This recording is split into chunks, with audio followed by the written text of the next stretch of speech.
Hopefully we can see this. And I would imagine some folks will be tuning in shortly.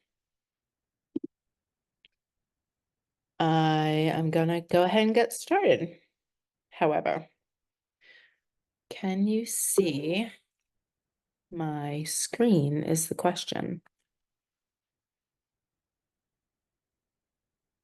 Hang on.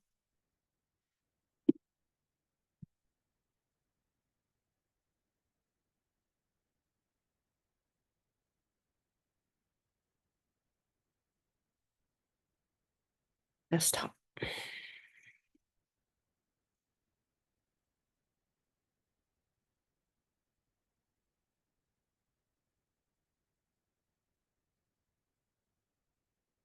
Okay, so summer's over.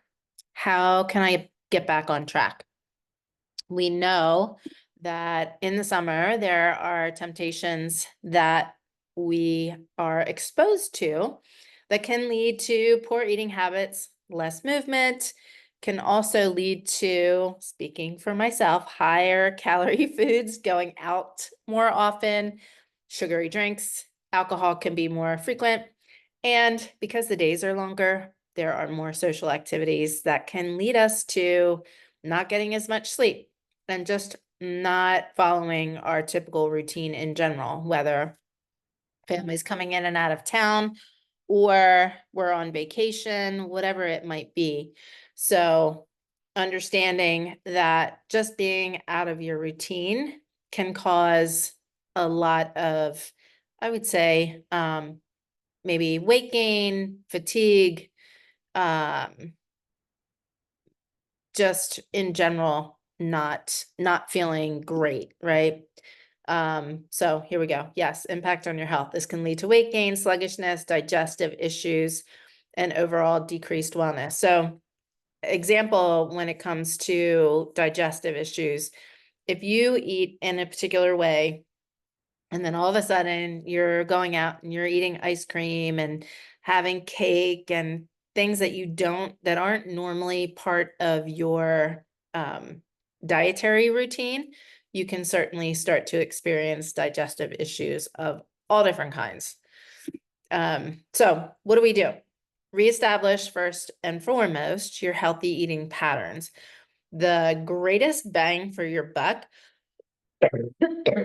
when it comes to noticing a difference in your body weight, in how your energy levels are. Well, it might be a tie, but I would always say go to healthy eating patterns, eating nutrient-rich foods, your lean proteins, your vegetables, your fruit, your whole grains, particularly at this time of year, taking advantage of farm fresh produce that comes out in the fall. I always liked making a roasted root vegetable medley of all different kinds of root vegetables. Put a little spice on it, some olive oil, some salt, pepper, amazing, especially if it's coming fresh from a local source. Also make sure you're staying on top of your hydration, right? So when it gets cooler outside, we're not as warm, we tend to drink less water, but other things as well. So how can you incorporate continuing getting your hydration in by perhaps drinking herbal teas, adding some flavor enhancers, different fruits, lemon to get you to drink more. I tend to gravitate towards herbal teas as the weather gets colder.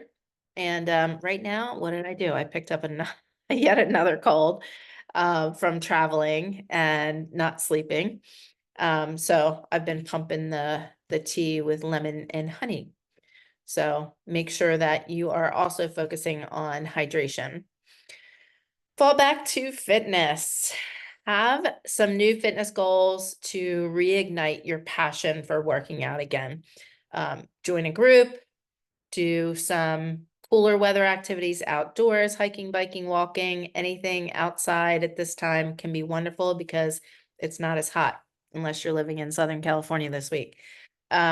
Whatever that looks like for you, consistency is going to be key pretty much across the board, right?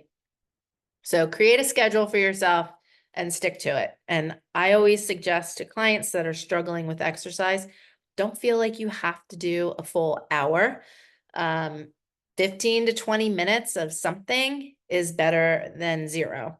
So the other thing you want to do is put that time on your schedule in a place that you're not going to get distracted. So I always comment about how my early morning gym sessions were always more packed. It was usually early morning and after work, but those people were the most consistent. They would show up Monday through Friday morning at 5 a.m., get their workout in, and then go back, shower, and get to work. It was the least disturbing within the schedule. So if that's you and you have a very stressful job or a family that keeps you busy at night, just knock it out in the morning. Or if you have an opportunity at lunchtime, that can also be an opportune time to get even a 15 to half hour workout session in. Doesn't have to be forever. And forever long, if you can do that Monday through Friday, then you can do shorter snippets of workouts. And you'll find that it's easier to get it done if you're not spending that full hour. Prioritizing rest and recovery. So if you have been off your routine and you've been traveling to different time zones, or you've been up with the kids or family or whoever might be visiting you, chances are your sleep schedule and sleep patterns have been disrupted. So we know, I would say sleep and nutrition are going to be the biggest bangs for your efforts to get yourself back on track and get yourself feeling better. So get that alarm on your phone, have it go off at, 8:30, say you got 30 minutes to get yourself into bed, do your routine, whatever it may be, if you're an early riser, or figure out what your alarm time is and try to back 7 to 8 hours from that alarm time up and set those reminders on your phone like, oh, it's time for you to get ready for bed. Focusing on managing stress is going to help with so many things, but we know that if our bodies or our minds are really stressed out, it's going to affect our bodies. Can set yourself up for injury, can set you up to hold on to the cortisol, which then is going to prevent you from losing that belly fat. So just making sure that you're doing the things to manage your stress, whether it's yoga, stretching, mindfulness meditations, things like that. Even if you spend 5 minutes first thing in the morning, focusing on deep breathing, breathe into the count of 4, hold the count of 4, breathe out to the count of 4, hold to the count of 4. Maybe do 10 cycles of that, set a timer so you don't have to worry about counting and you can really just then focus on your breath work, but use that time. I feel like first thing in the morning is a great way to set your day in motion, and maybe even at the end of your day. Think about all the good things that happened, all the things that you might be grateful for, the wins that you had throughout your day will help you really push your mental health to the forefront and have you take care of yourself.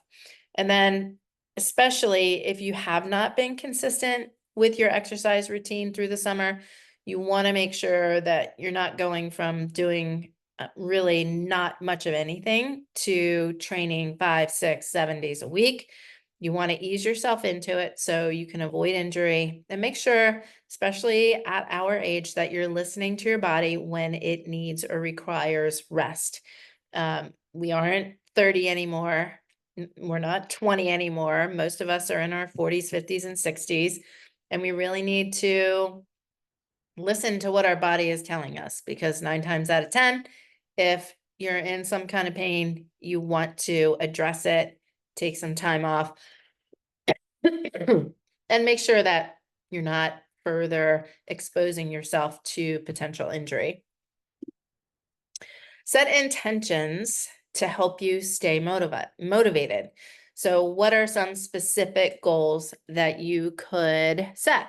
I've got a couple clients that have fall weddings coming up, and I know that they want to continue their weight loss journey. So what are the things that are going to push you through to accomplish that goal so that you can look and feel your best in that mother of the bride or mother of the groom dress?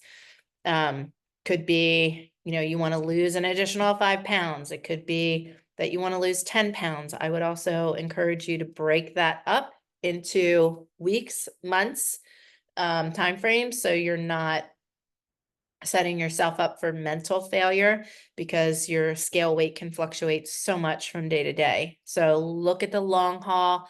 I like to look at weekly averages to see what's happening and if a client is dropping, because there is going to be fluctuation from day to day. Improve your flexibility and your strength. So maybe you want to set a goal to increase your squat weight, or you're going to set a goal to be able to get your hands touching touching the ground, which I really wouldn't recommend trying to do. We were talking about this in yoga, how forward folds sometimes can be like the worst thing for your back, especially if you have disc degeneration. That deep bend forward, you never want to push that. So think about maybe other ways that you can stretch that are going to be a little safer on your body, especially if you do have back pain. Another potential goal would be reduce your sugar intake. So maybe you allow yourself a day or two during the week or on the weekend to have a treat, and you're just really cutting back. I promise you, if you increase your protein, you will have less cravings for sugar. So that could be a potential goal. Track to stay on track. Again, I mentioned earlier, join a fitness group, track your progress, whatever it might be. So if you are trying to lose weight, get yourself a journal and track what's happening from day to day. Give yourself that weekly summary so you can see what happened over the week. Take an average of those 7 days. Or like I said, you can have a calendar up, and it might be that you decide you want to do 5 minutes of stretching first thing in the morning or last thing before you go to bed.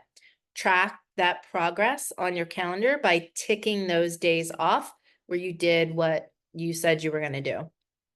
A lot of times that visual representation of you setting your goals and then adhering to that is really a great way to keep you motivated, because you're like, oh crap, I've got 17 days straight of doing this stretching routine. I don't want to skip because it's only 5 minutes. You know what I mean? So you can have that visual representation as you're checking the days off, and you'll be more inclined or less inclined to skip, more inclined to stay on track. Lastly, hire a coach for accountability.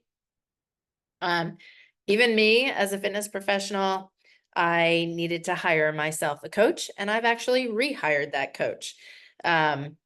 Personally, for the fall, I want to try to drop another 5 to 10 pounds, because I did kind of have some, let's say, indulgences over the summer. So I'm going to go back to making sure I'm tracking my food.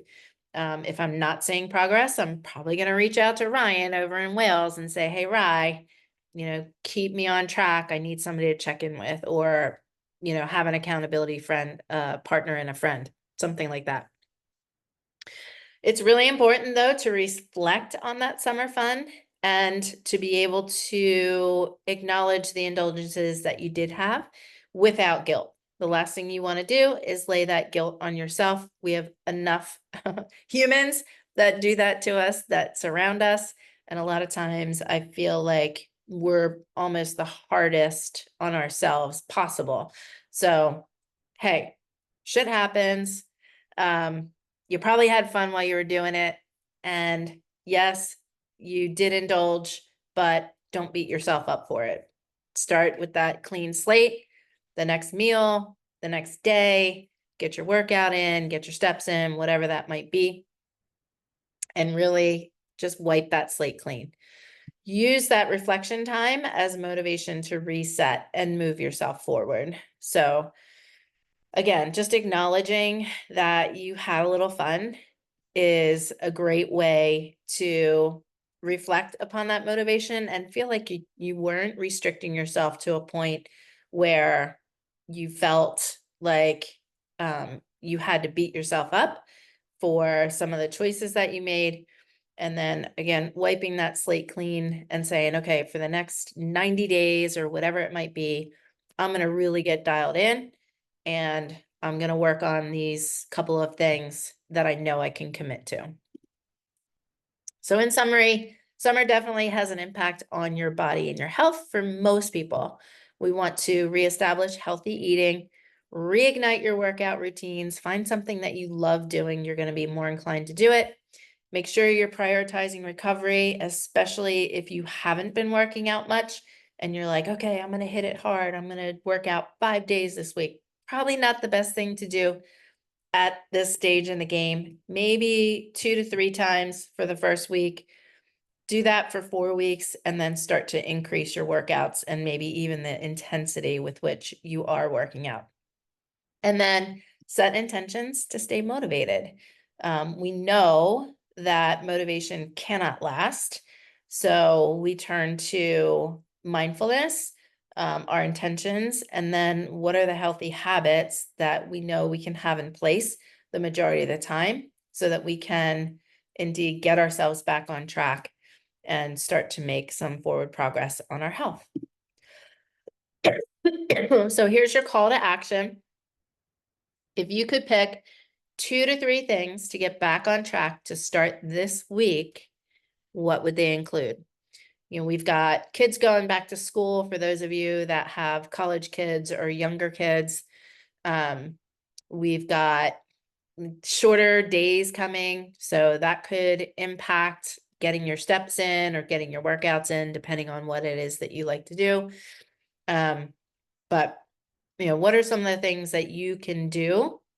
Just 2 to 3 for the next, I would say, 4 weeks to be consistent, not having all these balls that you're juggling in the air and all of these things that you're committing to.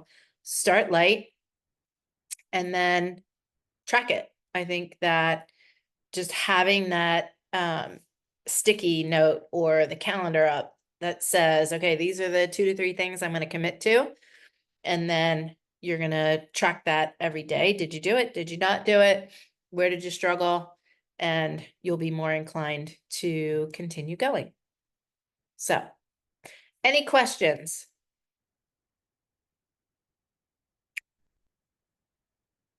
No?